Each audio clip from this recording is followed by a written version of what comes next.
Tonight we are learning more about the tragedy at a music festival in Houston. This is just so sad. 8 people died as Travis Scott performed at the Astroworld Festival. A sea of fans, 50,000 or more, some of them surging toward the front. Survivors say they heard cries for help in the chaos. Travis Scott did pause a few times during his performance, but the show went on. Scott created the Astroworld Festival 4 years ago, and he was the headline performer. A criminal investigation continues this evening following the deadly incident. Houston's police chief saying today that he met with Travis before Friday's concert to express public safety concerns. The tragedy has put event security in the spotlight. Joe Ripley joining us now tonight. And Joe, you got some legal perspective on who's liable in situations like this. That's right, Jennifer. I did speak to premises liability attorney Jeff Shiver. He says when a venue or business invites folks to the property, they do have an obligation to keep customers safe. Shiver says that principle also extends to concert goers. The sights and sounds set the scene for the tragedy that struck. I straight up thought I was going to die.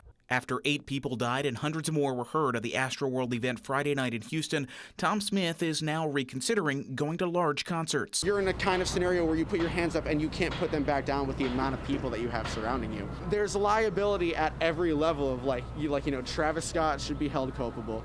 I think the staffers for who he hired should be held culpable. Multiple lawsuits have been filed in the wake of what happened.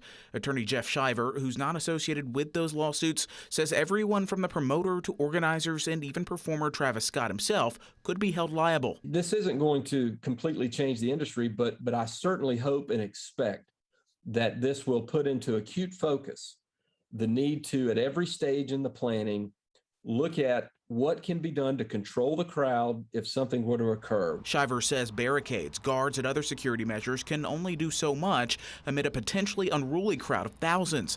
Angel Warren believes there was an easy solution to prevent the tragedy. If enough people are saying, hey, there's a lot of people are getting trampled, people can't breathe, you can't get, people can't move around, there's not enough space, I think you need to stop the concert. In a tweet, Astroworld promoter Live Nation said it was heartbroken over the lives lost and for those impacted, and it's helping authorities by providing video and helping get answers for what happened.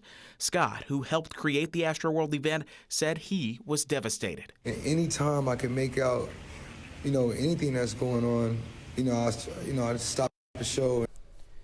Promoters Score More, Live Nation, and the Astroworld Fest have promised to refund concert goers from Friday night and fund mental health counseling for victims, their families, and event staff. Sheba. Yeah, that was really, really traumatizing for all of those kids and young adults who were in that audience, Joe. Thank you.